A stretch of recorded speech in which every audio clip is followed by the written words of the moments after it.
Hi everyone.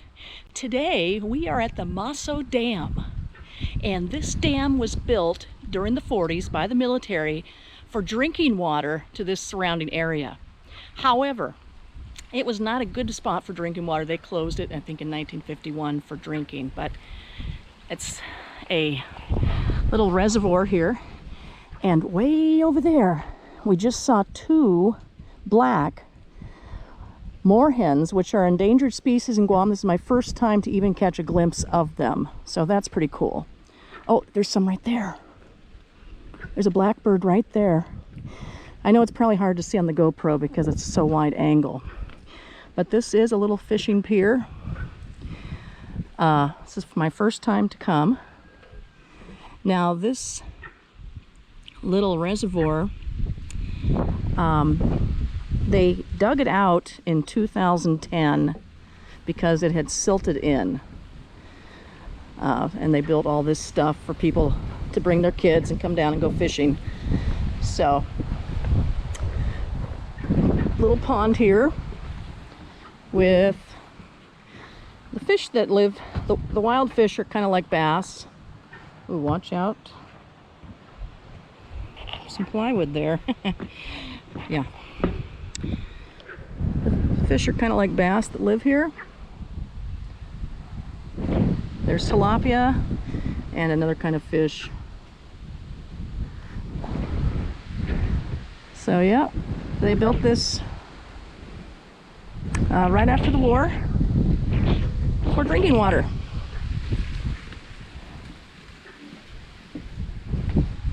Check out this.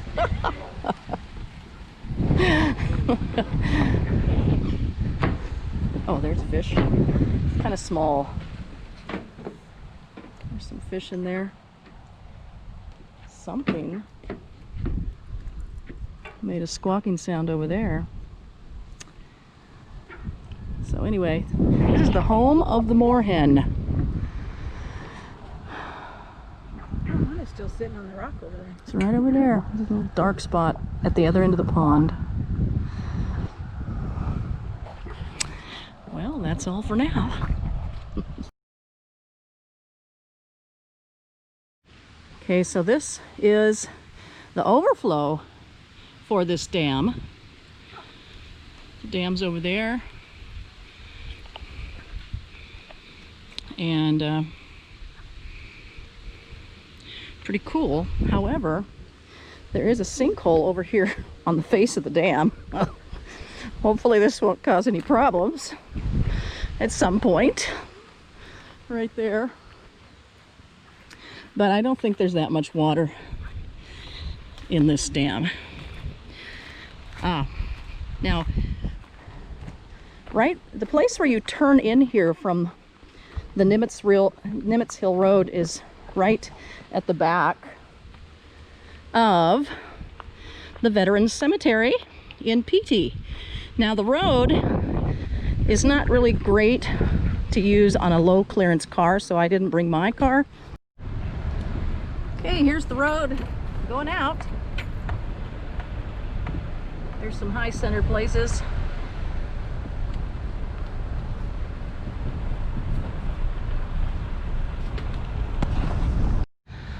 Hi, we're here today down in Agana, and we are looking at a Japanese bunker from World War II. And I can't go in there, but I can show you from the outside. It's in really good shape. A lot of trash here. This is right by the marina.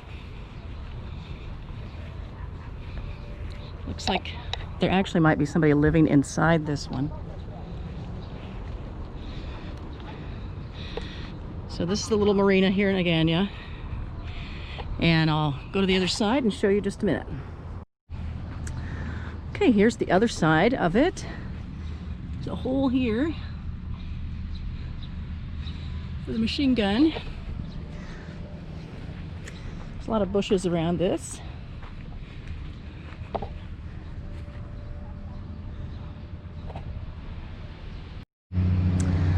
You can kind of see I'm not going to walk out in the water, but there's a machine gun emplacement right there. And we have the marina right here. You can see a few small fish swimming around. People like to come here and fish for the big fish that come in at high tide. There's a mullet right over there. Well, right here in the middle of Agana, we can find a World War II Japanese pillbox. Bye for now. Well, we are here still in Agana, and we are looking at a bridge that was built before World War II. So I'm going to show you where it talks about it right here.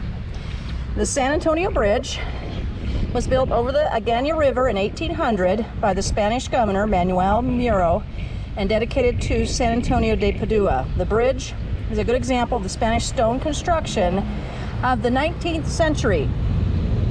The coconut tree lined the Agana River flowed parallel to the ocean and offered a picturesque setting where people strolled past wading carabao, splashing children, and women washing the family clothes along the riverbanks.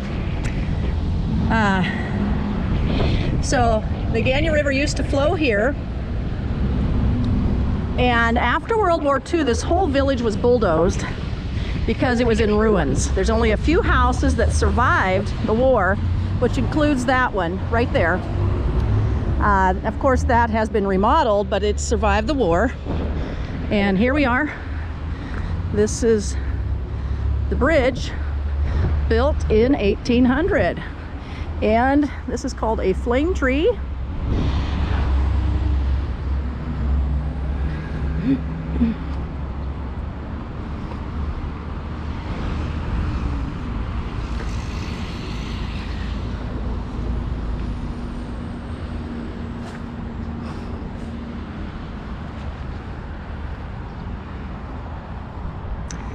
So the river used to flow here.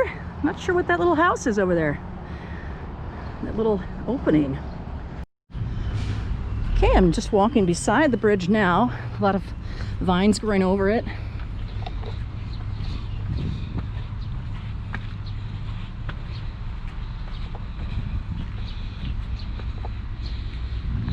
That's what it looks like underneath.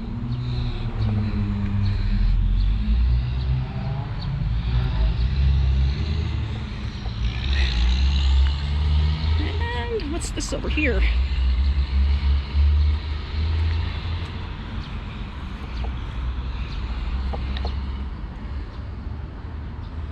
Looks like there's some water pipes in there and a homeless bed. Let's go check something else out. Okay, we have a statue of a famous guy here in Agana, Don Pedro Pangilinan Martinez. He lived 1892 to 1967. The first ice and cold storage plant was built in 1921 by him. So he was a business pioneer here in Guam. All right, we're walking back across the bridge over to my car. And that's how it looks on the other side, along with the statue of Serena. There's a legend about Serena, the girl who turned into a mermaid because she couldn't break away from the ocean. If that story sounds familiar to you, put a like down below. Okay, on to our next find.